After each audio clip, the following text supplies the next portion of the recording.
Assalomu alaykum rahmatullohi barakatuh. Hozirlar Alp tog'larini ko'rsatib qo'yay sizlarga. Xonadonlaringizga Allohning nurlari va barakalari bo'lsin inshaalloh. Mana go'zal Alp tog'lari. Kecha qor yog'ib turdi. Bunaqa ko'rinmayotdi. Bugun mana sizlarga manzara.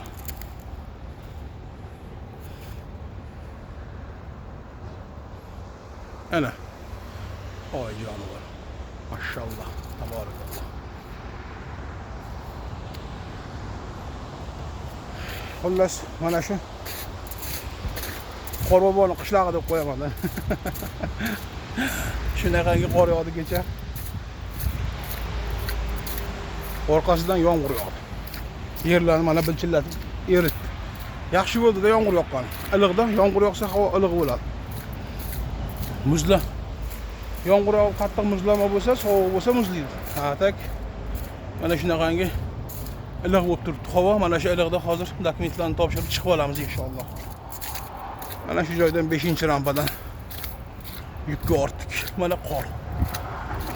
Bunaqa darajada yog'di qor. Jonlar sog' umrlar uzun bo'lsin. Barchaga yaxshi kayfiyat. Assalomu alaykum rahmatullohi barakatuh. Azizlar. Ofisga kirib dokumentlarni olib chiqsak, shu bilan mening bitta gapim bor-ku, Surayyo. Shvetsariyaga qarab.